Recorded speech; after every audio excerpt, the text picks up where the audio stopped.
15 heures sur Télé Djibouti. Merci à vous de nous rejoindre pour cette nouvelle édition de ce mercredi 5 novembre 2025. Voici les titres. Félicitations du président Guelleh à son homologue ivoirien à la suite de sa réélection en tant que président de la Côte d'Ivoire. Et lancement officiel du premier recensement des entreprises du pays, un événement organisé par le ministère du Commerce, le ministère de l'Économie et l'INSTAD. Et Zohran Mamdani est élu maire de New York à la suite des élections de la journée d'hier. Voilà pour les titres, bonjour à tous. Le président de la République, Ismaïla Omar Guelleh, a souhaité succès et réussite à son homologue réélu de Côte d'Ivoire, Alassane Ouattara, déclaré vainqueur du récent scrutin présidentiel de ce pays. Ces vœux du chef de l'État sont intervenus dans un télégramme de félicitations où il a salué le score quasi plébiscitaire qui a disposé à la nouvelle victoire électorale de Ouattara. Sous votre direction éclairée, la nation sœur ivoirienne a déjà significativement accru ces dispositions économiques, a dans son message écrit en substance le président Guelleh. Je forme l'espoir que le renouvellement de confiance dont vous venez de bénéficier soit source de dynamique supplémentaire dans votre détermination visant à doter votre pays de tous les bienfaits du développement durable, a dans le même document noté le président djiboutien. A noter qu'un message similaire a également été adressé à la présidente réélue de la Tanzanie, Samia Suluhu Hassan.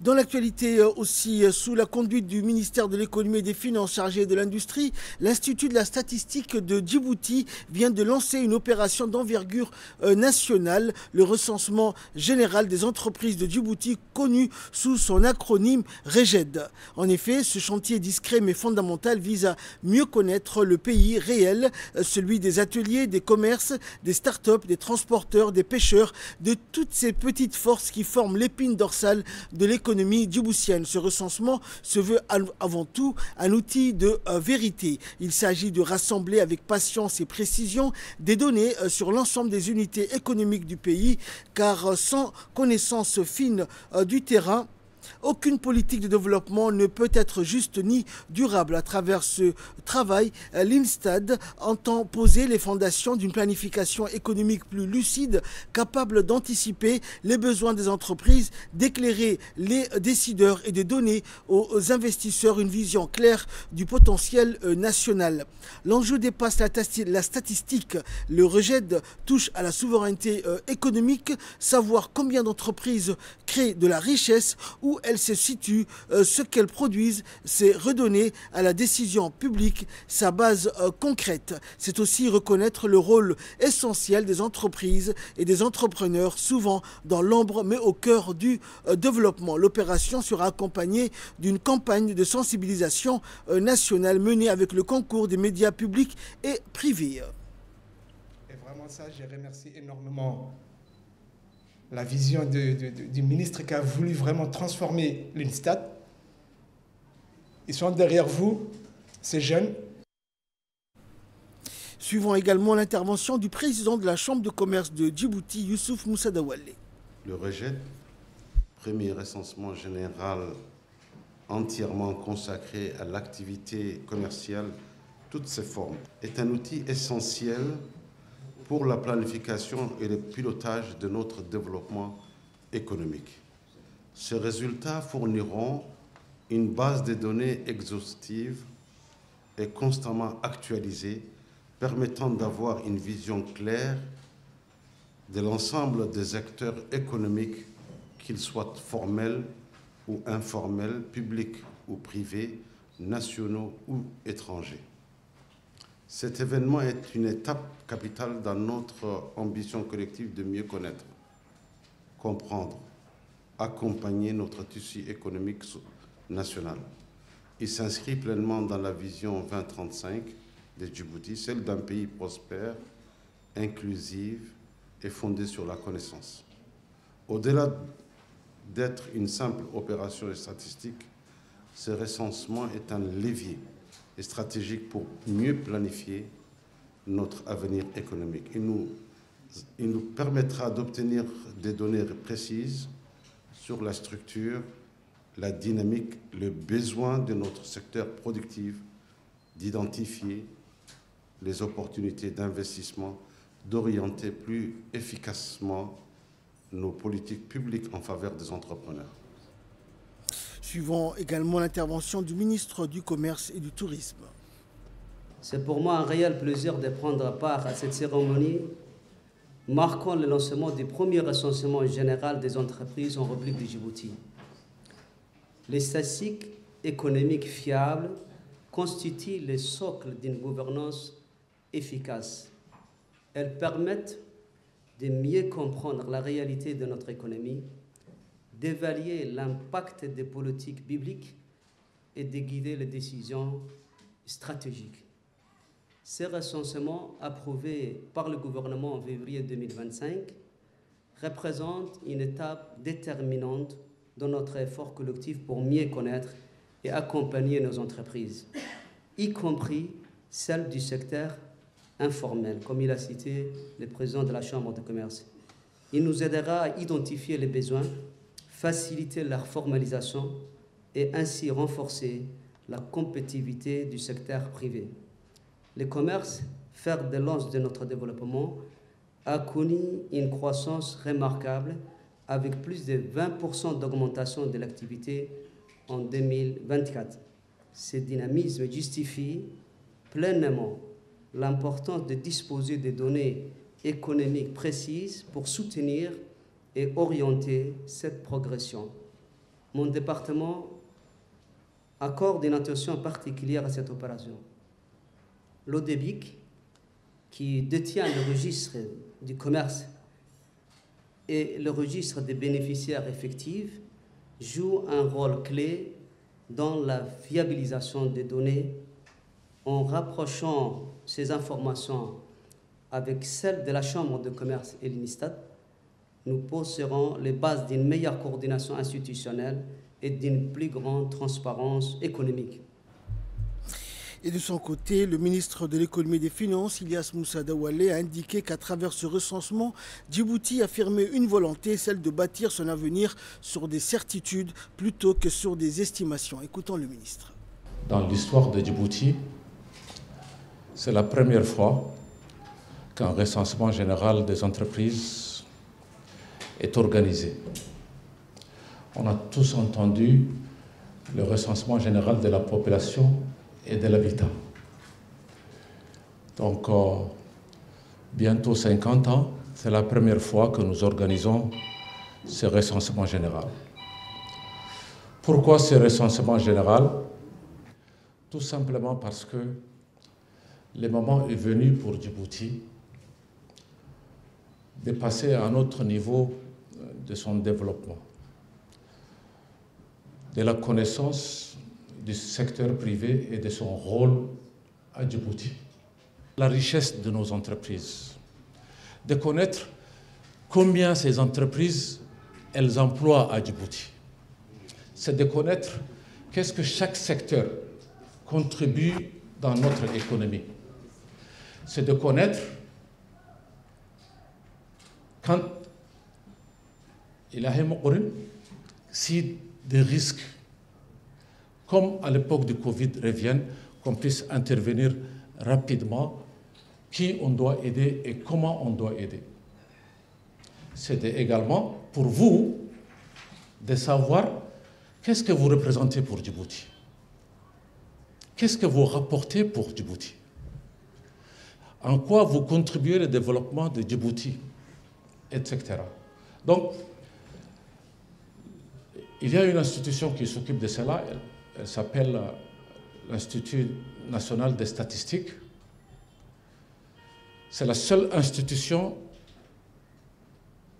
qui a l'exclusivité de produire les données au niveau national. Seulement les chiffres publiés par l'Institut national des statistiques sont valables pour Djibouti. Et donc, c'est l'institution de référence en termes de statistiques. Et cette institution, par la loi qu'il a créée, elle a l'absolue obligation de garder les informations et de nos concitoyens et de nos entreprises dans le secret le plus total. Ils ne peuvent pas et ils ne doivent pas publier une seule information personnelle, sensible de l'individu comme des entreprises. Dans le reste de l'actualité, la Commission des finances, de l'économie générale et du plan de l'Assemblée nationale s'est réunie aujourd'hui dans le cadre de la poursuite de l'examen du projet de loi de finances rectificative pour l'exercice 2025. Les travaux présidés par l'honorable Sharmak Moussa Aré, président de la Commission, se sont déroulés en présence du ministre du Budget, Isman Ibrahim Roublé, accompagné de ses principaux collaborateurs. Les échanges ont porté sur plusieurs thématiques essentielles, notamment la gestion de la dépense publique, la réaffectation des crédits sectoriels, la trajectoire budgétaire nationale et la soutenabilité des finances de l'État. À l'issue des discussions, la Commission des finances a émis un avis favorable sur le projet de loi de finances rectificative et transmis pour vote d'adoption à la prochaine séance plénière de l'Assemblée nationale. De notre édition. Le ministère de la Santé, en collaboration avec le ministère de l'Environnement et du Développement durable, a inauguré aujourd'hui un centre entomologique de production et de recherche du programme Moustique Allié de Djibouti, une première dans le pays et dans la région. La cérémonie a été présidée par le ministre de la Santé, accompagné du ministre de l'Environnement et du ministre de la Communication, chargé des postes et télécommunications, ainsi que du ministre de l'Enseignement supérieur et de la Recherche. Ensemble, ils ont procédé à la traditionnelle coupure du ruban d'inauguration. La cérémonie d'ouverture a rassemblé un grand nombre d'officiels. Ce centre entomologique constitue une infrastructure scientifique de pointe dédiée à la production, à la recherche et au suivi du programme Moustique Allié, une technologie permettant de réduire la prolifération des moustiques responsables de maladies telles que le paludisme. Il s'agit d'une première du genre à Djibouti, répondant à la volonté des autorités de moderniser les outils de prévention et d'adopter des approches innovantes de santé publique. Le programme Moustique Allié s'inscrit pleinement dans la vision éclairée du président de la République qui place la santé, la science et l'innovation au cœur du développement durable du pays. Et ce projet constitue une réponse ambitieuse aux défis sanitaires liés au paludisme encore présent dans certaines zones du territoire. Et le partenariat entre le gouvernement djiboutien et Oxitec vise à renforcer les capacités nationales en matière de recherche biologique, de surveillance entomologique et d'innovation sanitaire. Grâce à ce centre, Djibouti ambitionne de devenir un pôle régional de recherche et de production entomologique, contribuant ainsi à la lutte contre les maladies vectorielles, notamment le moustique, sur l'ensemble de la corne de l'Afrique.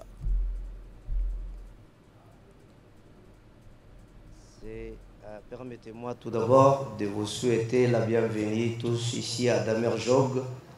Votre présence parmi nous ce matin témoigne de l'importance que vous témoignez, que vous accordez à la lutte contre la prolifération des moustiques, un enjeu majeur pour la santé publique et la protection de notre environnement.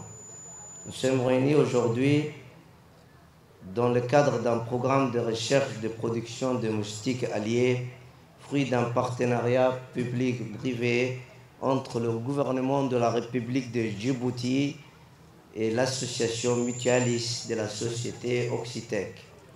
Ce programme novateur consiste à libérer des moustiques mâles génétiquement modifiés qui, en s'accouplant avec les femelles locales, permettront de réduire progressivement la population de moustiques vecteurs de maladies, notamment les anophèles, de principaux responsables de la transmission du paludisme.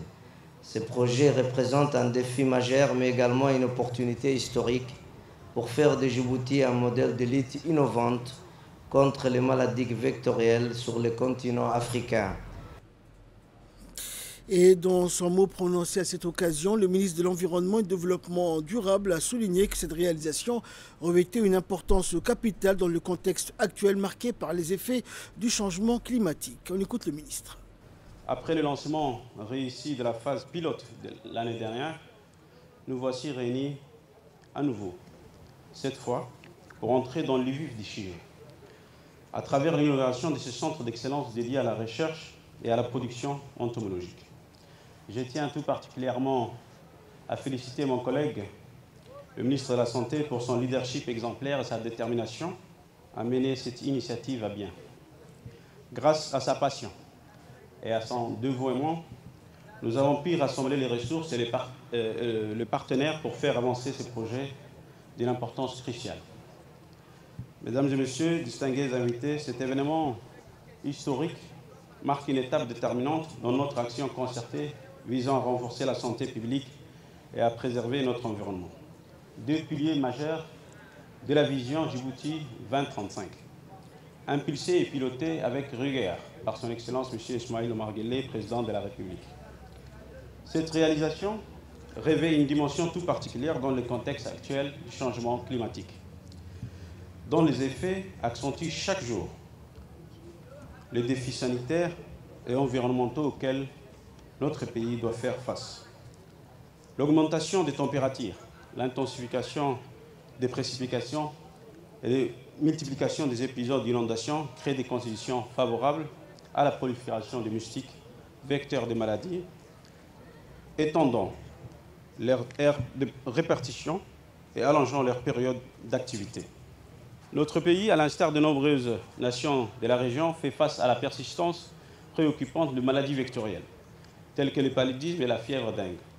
Ces affections demeurent un enjeu majeur pour la santé publique, aux conséquences sociales et économiques considérables.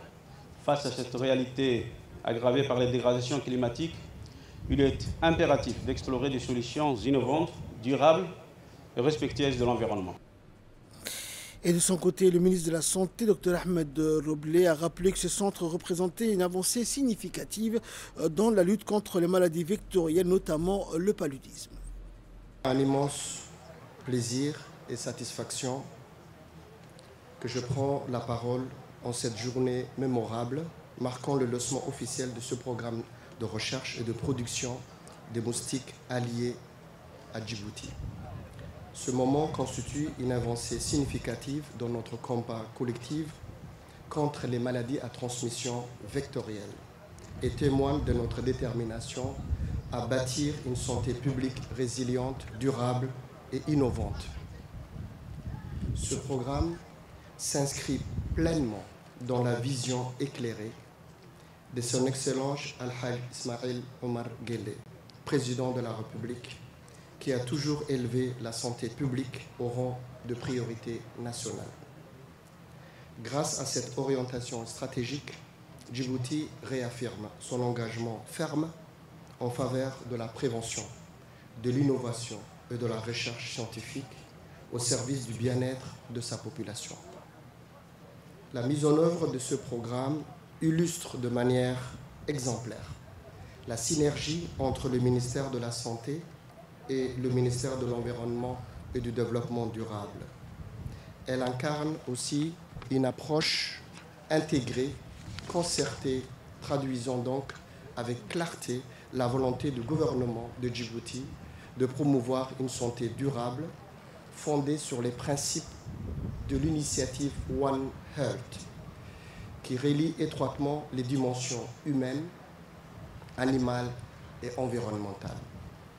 Ce concept novateur de moustiques alliés repose sur l'utilisation d'espèces locales de moustiques non vecteurs dans le but de réguler naturellement les populations responsables de la transmission des pathologies telles que le paludisme et la dengue.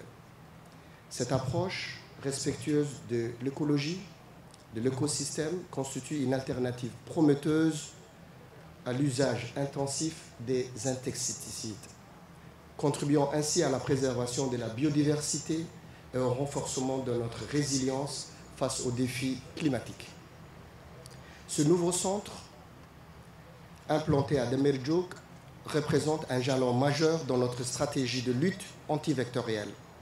Il se veut à la fois un lieu d'expérimentation scientifique, un centre de formation, de recherche, de sensibilisation, destiné à renforcer nos capacités nationales.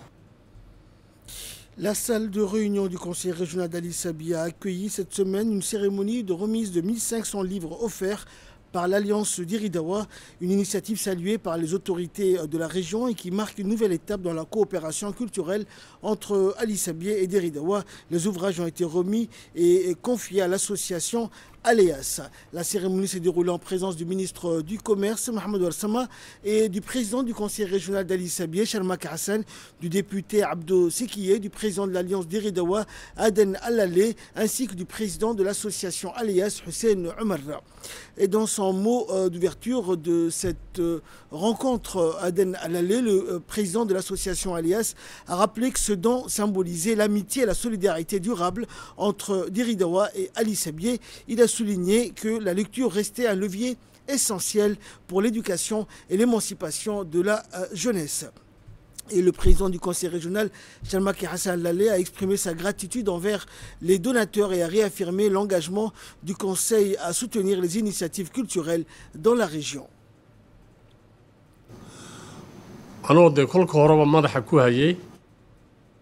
Suivant justement l'intervention du président du conseil régional d'Ali Sabi.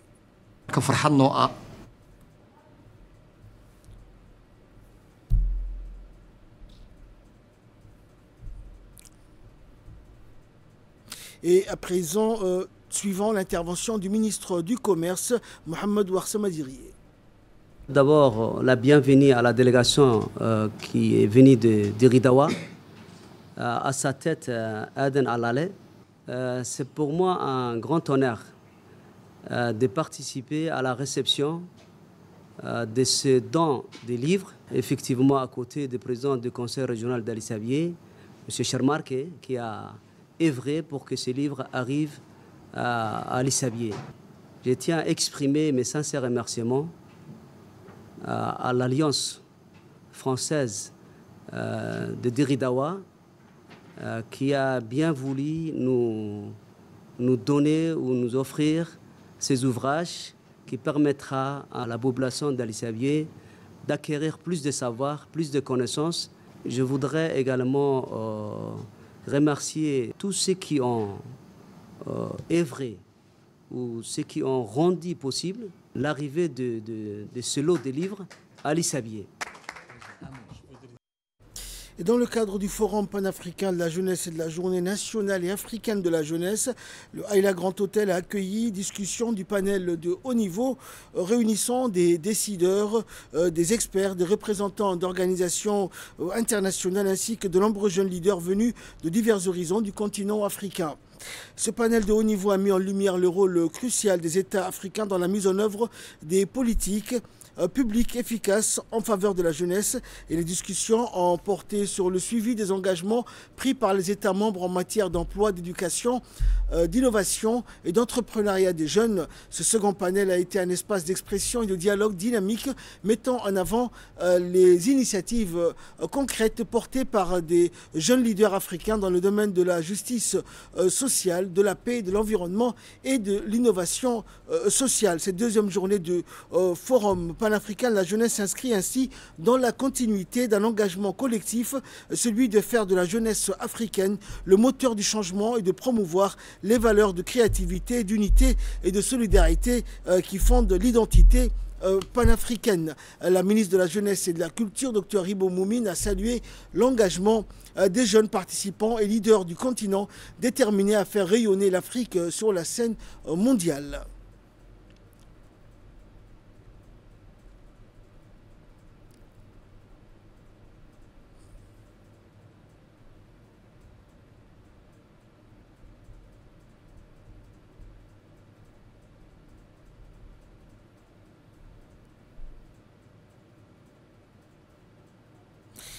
Les travaux du deuxième sommet mondial pour le développement social ont débuté hier à Doha, capitale de l'État du Qatar. Et son Altesse Cheikh Tamim Ben Hamad Al Thani, émir de l'État du Qatar, a inauguré la séance d'ouverture de ce sommet onusien, considéré comme une étape clé pour renouveler l'engagement international en faveur du développement social inclusif et du renforcement de la solidarité mondiale. La République de Djibouti a pris part à ce sommet avec une délégation de haut niveau conduite par Dibah Benoît Frumens, conseiller principal de la ministre des Affaires sociales et des Solidarités. Ce sommet qui se tient 30 ans après le premier sommet mondial de Copenhague vise à réaffirmer la solidarité mondiale et à accélérer les efforts en matière de développement social à travers l'évaluation des progrès réalisés, l'identification des lacunes et le renforcement de la mise en œuvre de l'agenda 2030 pour le développement durable. En marge du sommet, la délégation djiboutienne a fait une présentation sur les efforts du gouvernement dans le domaine du développement social et de la lutte contre la pauvreté, notamment dans son volet de protection sociale adaptative au choc. Après la cérémonie d'ouverture présidée hier par le secrétaire d'État au sport, Hassan Mohamed Kamil, la conférence débat sur le cadre politique de l'Union africaine pour le développement durable du sport en Afrique s'est poursuivie hier à l'hôtel Sheraton avec une deuxième journée d'atelier particulièrement riche en échanges. Les travaux ont réuni des représentants de la zone 4 de l'Union africaine ainsi que plusieurs figures majeures du sport continental, des délégations venues de plusieurs pays africains et des responsables sportifs nationaux ont également pris part à ces discussions de haut niveau. Et les experts et décideurs ont débattu des moyens concrets de promouvoir un sport durable, véritable levier d'unité, de transformation sociale et de développement économique pour le continent. Un meilleur développement pour la région 4. Les athlètes de la fédération djiboutienne de Kung Fu Wushu se trouvent actuellement à Dakar, de la capitale sénégalaise, pour participer à l'entraînement de haut niveau en Wushu. Cet événement est organisé par l'Académie de formation de Dakar en étroite collaboration avec la Fédération internationale de Wushu et la solidarité olympique. L'objectif étant de fournir aux jeunes athlètes africains un encadrement technique, tactique et physique. Cette formation sera assurée par des experts internationaux reconnus dans le domaine de Wushu. Ce programme vise à perfectionner non seulement les compétences techniques telles que les formes, les combats et la maîtrise des armes, mais également à affiner les stratégies de compétition et à optimiser la condition physique des participants. Cette initiative s'inscrit dans une volonté claire de promouvoir et de renforcer le wushu à l'échelle continentale, en créant un vivier de jeunes talents capables de représenter dignement l'Afrique dans les grandes compétitions internationales.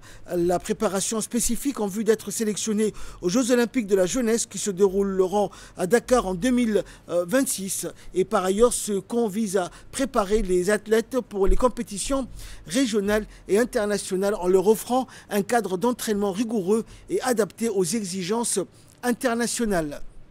Cette participation confirme l'engagement soutenu de Djibouti dans le développement des sports de combat en misant sur la formation de ces jeunes sportifs pour atteindre l'excellence sur la scène internationale.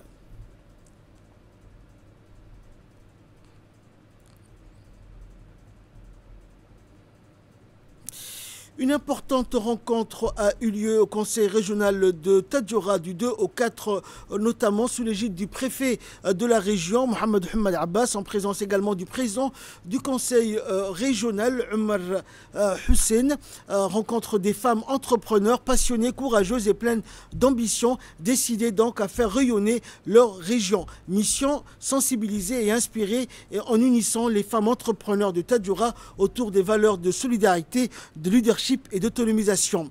Et les bases de la future antenne de Tadjoura, un espace d'échange pour ces femmes, de collaboration et de croissance pour toutes les femmes. Cette étape n'est pas une fin en soi, mais le début d'une belle aventure collective pour ces femmes. Et lorsqu'elles s'unissent, tout devient possible, ont indiqué les autorités de la région. Les femmes entrepreneurs de Tadjoura ont prouvé une fois de plus que la force féminine est une force de développement et de transformation.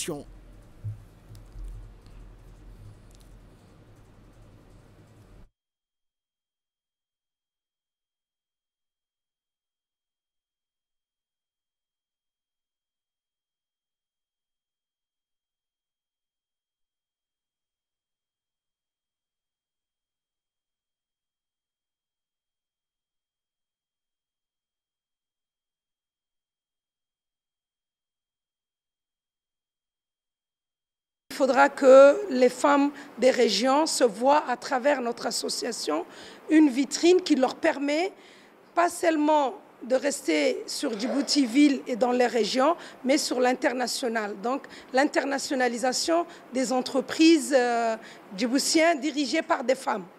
Voilà l'objectif de cette association et les raisons de notre caravane aujourd'hui. Et surtout un partenariat de travail du Nord avec les femmes de Djibouti-Ville, mais aussi dans l'international. En Nouvelles du Monde, à présent, c'était dans les titres de cette édition. Zohran Mamdani a été élu maire de New York. Une victoire qui couronne l'ascension fulgurante de ce démocrate né en Ouganda qui, il y a un an à peine, était un législateur d'État peu connu. Le désormais maire de New York s'est adressé directement à Trump. Les relations entre les deux acteurs ont de l'eau dans le gaz. Le locataire de la Maison-Blanche a menacé de suspendre les financements fédéraux à New York et de prendre le contrôle de la ville en cas de victoire du démocrate.